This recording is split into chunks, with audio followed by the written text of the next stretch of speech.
La violencia que agarra parejo, matado a aspirantes, precandidatos, candidatos de prácticamente todos los partidos políticos en distintos niveles. Y la violencia es generalizada porque vemos cuerpos desmembrados, cuerpos destazados, cuerpos calcinados, cuerpos embolsados.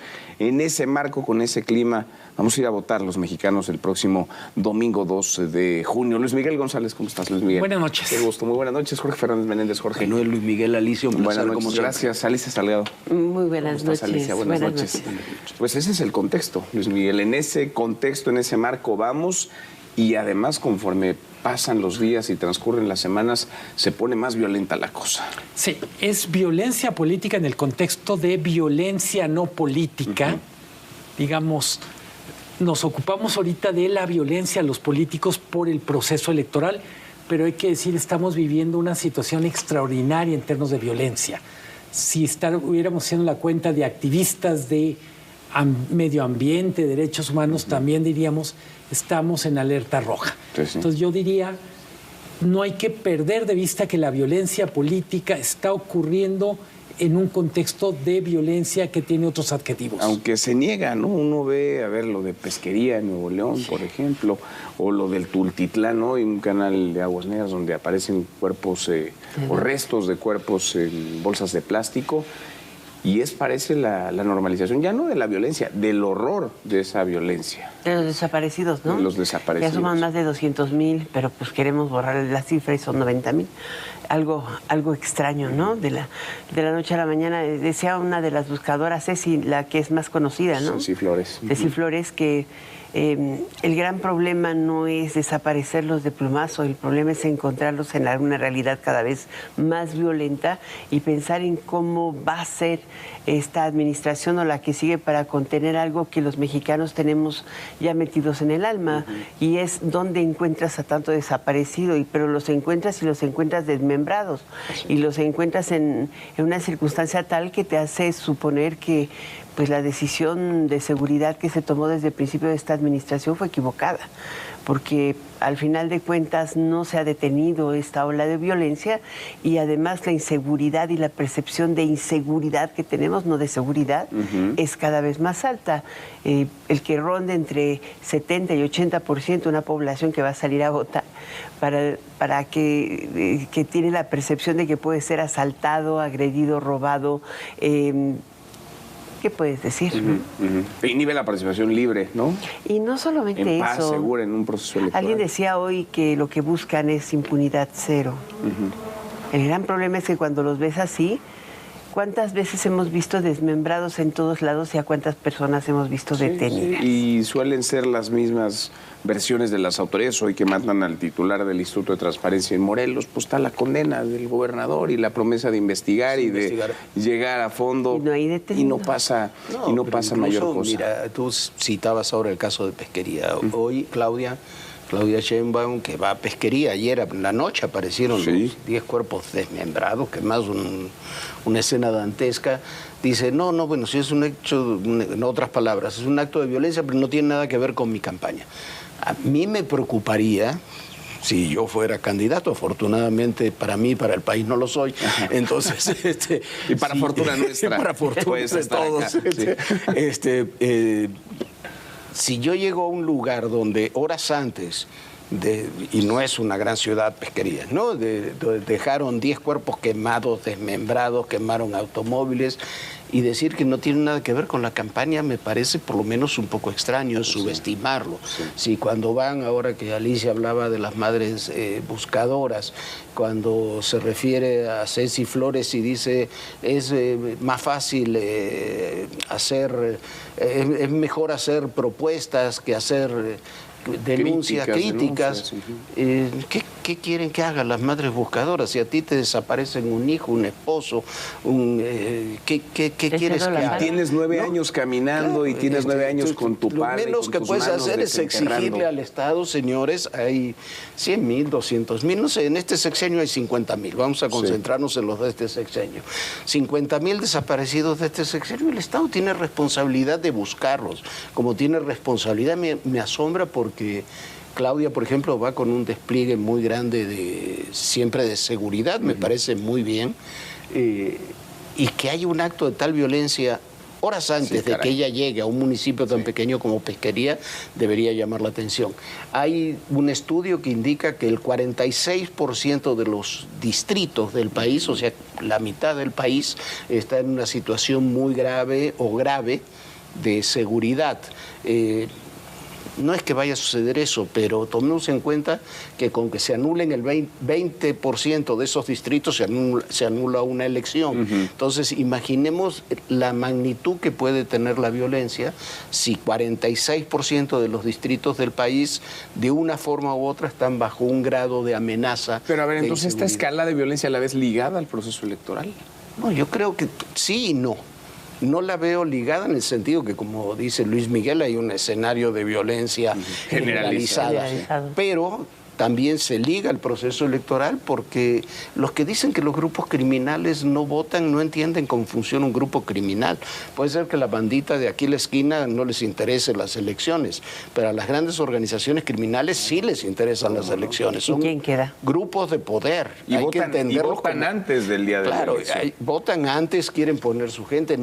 Antes decían que les interesaban los secretarios de seguridad, no, les interesa el secretario de seguridad, el de desarrollo social, el de finanzas, se quedan con parte de los presupuestos, sobre todo a nivel municipal.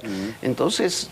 Hasta la dirección de basura. Ya los que ven vía pública. Todo lo que se pueda hacer dinero, ahí se quedan. Entonces, eso es lo que hay que atender. Sin duda. Y tenemos como periodistas y como ciudadanos una realidad que son estadísticas, que es la manera más fría de acercarse al tema, y luego tenemos lo otro que es el horror, las fotos, las imágenes que no queremos ver, pero como niños chiquitos de repente las hacemos así.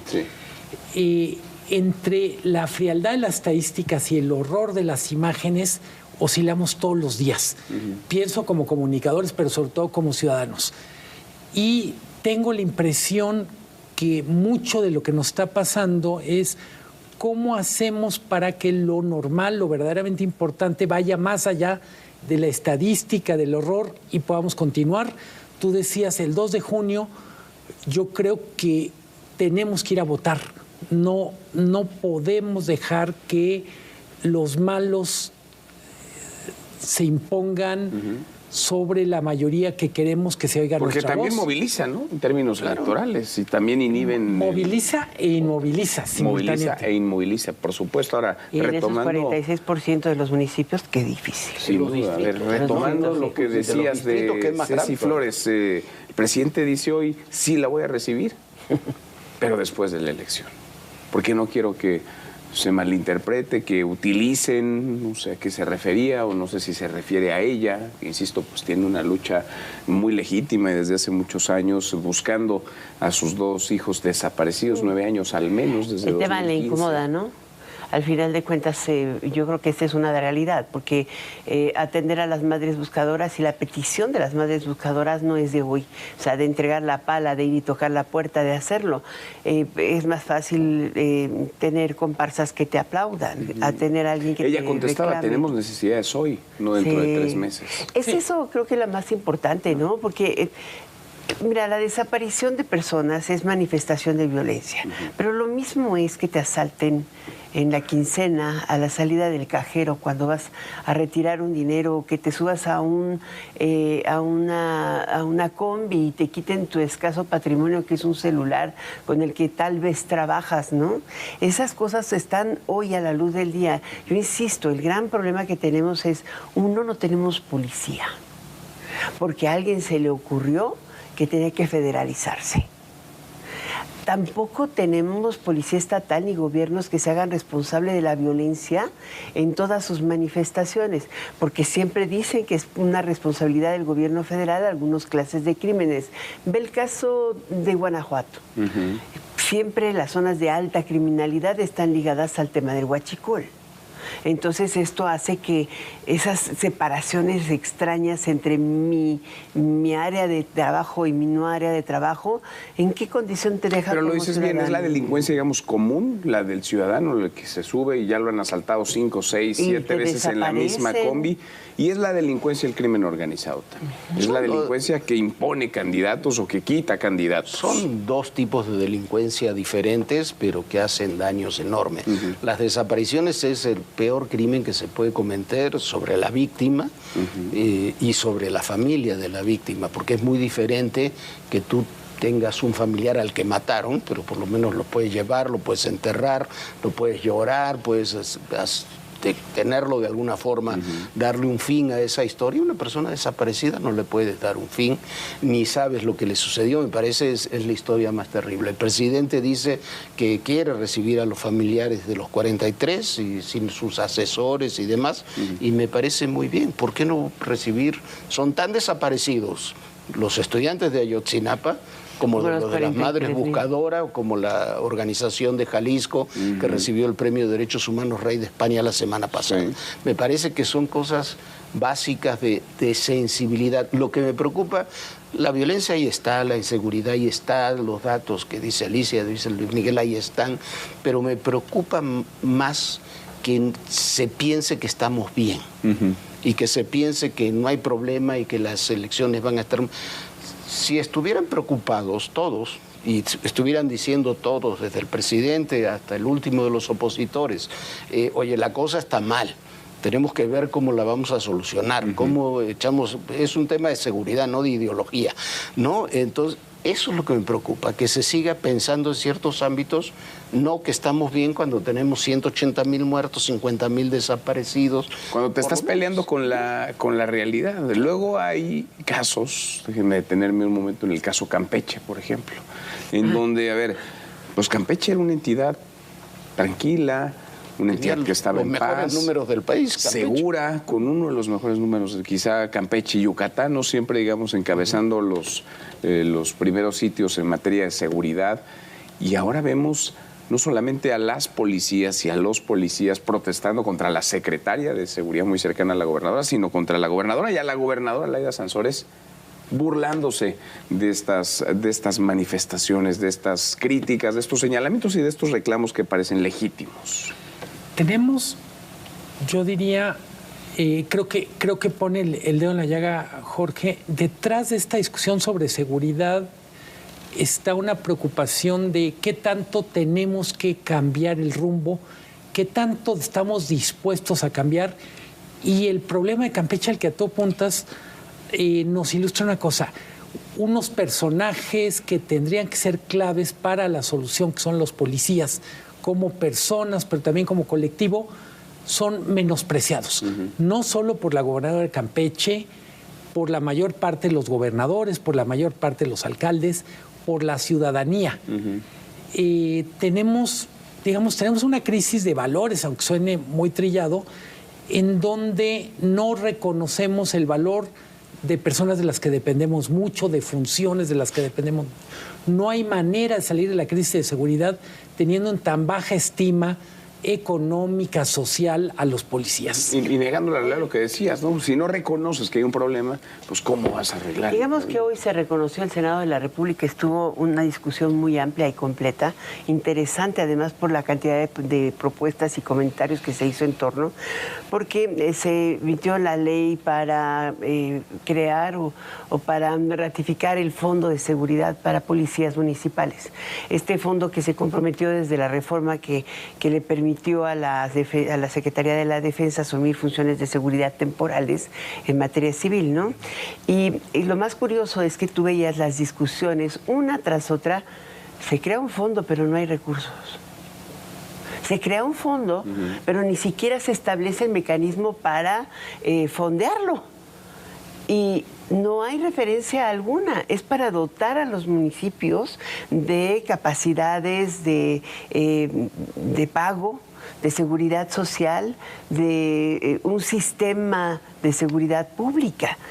igual tampoco hay una definición clara de qué vas a hacer, porque hay municipios con 150,000 habitantes a lo mejor, o a lo mejor con 1,500, o además algunos con 1,000,000. Sí. ¿Qué clase de mecanismo vas a tener para dispersar esa fondo inexistente hoy? O sea, tú creas algo hoy, quieres hacer una reforma como las pensiones y no le das presupuesto, no asignas presupuesto. Entonces es como no crearlo. Es como no crear algo. Y lo haces, emites una aparente buena ley para dar el paso en el sentido correcto, pero la dejas vacía. Eso sí, es parte de nuestras contribuciones. Sería bueno tener la transparencia. Si es el primer reclamo que tenemos y es la primera función del Estado, entonces, ¿por qué no se le da prioridad a la asignación de los recursos públicos para seguridad pública? No, yo suelo decir, pocas cosas hacen tanto daño como una buena idea mal ejecutada. Pues sí. Exacto. Tener en teoría un fondo para fortalecimiento municipal y en la práctica hacer todo para destruirlo es más dañino que no tener nada. Ahora, a propósito del Senado, todo se politiza y déjame conocer tu opinión en esto, Jorge. Veíamos ayer, y además se reparten, digamos, parejo, porque se está pidiendo la desaparición de poderes en Guerrero, entonces en Morena dicen vamos por la desaparición de poderes en Guanajuato, y a alguien no se le ocurrirá que también desaparezcan los poderes ahora en Campeche, y así nos podríamos seguir, porque el país está pues ardiendo literalmente mucho de su territorio. ¿Sirve de algo esto o nada más alimenta esta narrativa electoral en la que es el reparto de culpas? Yo creo que no sirve de nada, porque además la desaparición de poderes se habla con mucha ligereza y se piensa en el gobernador o la gobernadora, pero desaparecer poderes es desaparecer los 3 poderes del Estado, eso implica, e intervenir los estados. Entonces hay que tener, me parece, más seriedad, pero lo que platicamos ahora que se relaciona con esto, lo que sé es que no hay una estrategia policial del país. No hay una estrategia de seguridad, pero tampoco hay una estrategia policial. Una estrategia policial es ¿qué quieres crear? Yo estoy a favor de la Guardia Nacional. Cuando dices, es más, estoy a favor de que la Guardia Nacional se quede en la defensa en estos momentos. Pero la Guardia Nacional le puedes poner 100,000 elementos más. No va a ser suficiente porque tú necesitas policías locales, policías estatales y que cada estado después las distribuya por los municipios. Y una estrategia clara. Decías, con una estrategia clara y policías homologadas. Quiere decir que tienen que tener los mismos criterios, armamentos y lineamientos que la Policía Federal o Guardia Nacional que tú tengas. Ese es el punto fundamental. Y ligado con eso es el presupuesto. Pues sí, no se entiende. Menos del 1% del Producto Interno Bruto. Los países de la OCDE gastan el 3%. Ya nos vamos, Jorge, pero ustedes le van a seguir en todo personal. Sí. Estoy segurísimo de eso. Gracias, Luis Miguel. Gracias, Jorge. Muy bien, gracias. Alicia, gracias. Hasta mañana. Pásenla bien.